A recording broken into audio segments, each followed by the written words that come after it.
Welcome back to General Strike's News and Commentary. I'm General Strike. We've all heard the quote, "You don't know where you're going if you don't know where you've been." I'm going to give a super short Cliff Notes version of where we have been for people to understand where we are going. My starting point is feudalism. Feudalism is an economic system where the barons or lords controlled the land and the peasants or serfs worked and lived on the land to produce goods and money rents for the lords. A fundamental shift in feudalism was the Magna Carta. It was a negotiation between the barons and the king for rights and liberties. Not rights and liberties of the peasants and slaves, but the rights of the barons to have peasants and slaves that cannot be taken by the king. This social contract gave the barons more power with commodification and international trade routes. This began the first stage that led to the Industrial Revolution and the capitalist system. Merchants who had economic power but no political power organized and transformed that power to force themselves on the aristocrats and the king. Feudalism began to decline with this shift in power. The bubonic plague and the 100-year war between England and France changed the dynamic of feudalism. Historians estimate that 24 million Europeans died from the plague. As a result, trade and commerce slowed and the economy needed to be rebuilt. The need for workers was high and many left the manor system seeking better opportunities.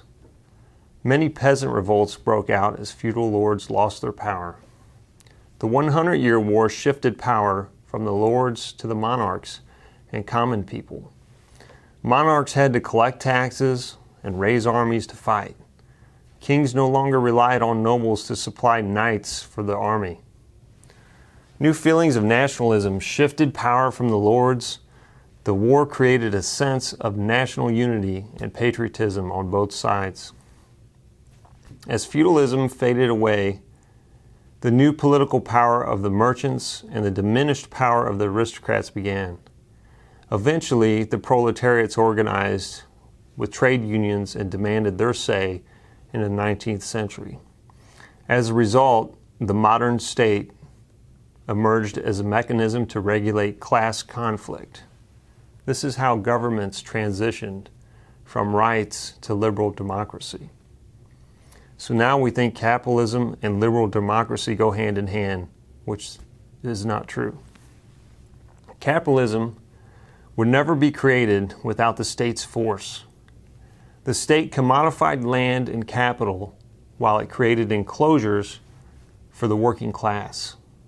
Capitalism without the state is like Christianity without hell. Without the state regulating capital accumulation, capitalism runs out of steam. The struggle between capitalism and labor can never be resolved while capitalism is alive. The reason is due to capitalism's determination to crush labor, to cheapen labor, to commodify labor, and to eventually take over labor.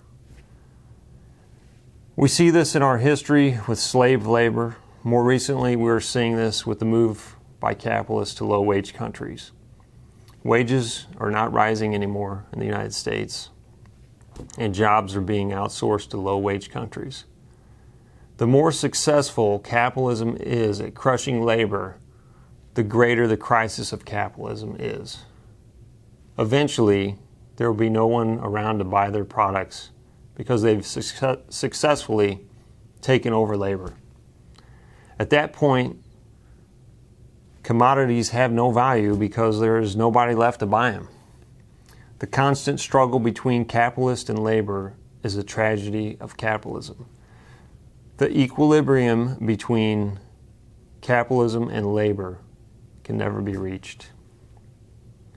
Our Constitution originally deprived the common people a role in democracy. Voting restrictions and congressional appointments had nothing to do with the common people. Democracy gives regulation to capitalism and enhances the crisis of capitalism and the distribution of the burdens of capitalism. As our founding document changed, the people were given more power over their government. However, this power is limited. As the common people's power grew, so did the capitalists. We can all vote now, but they still control the government and who we get to vote for. The elites made sure the common people have no power, like we did in feudalism and at the founding of the United States. Common people cherish democracy, but we have no power. They work in fundamentally undemocratic, dictatorial corporate systems. Every day, they go into work, have no say in what they produce, where they produce it, or how they produce it. There is no representation in government for common people. We are essentially serfs again, as capitalists try to crush our labor. In the process of controlling labor, the capitalists are killing themselves. Until we stand up to reclaim a real democracy and unite against the elites who are destroying us all, this will continue. I tried to keep this brief. I wanted to show where we were and where we are going. I hope I was successful. I'm General Strike. Thanks for watching General Strike News and Commentary.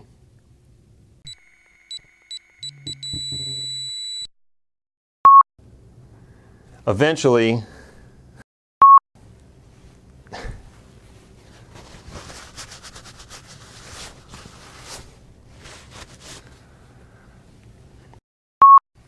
feudalism began to decline with the shift in power. The bubonic...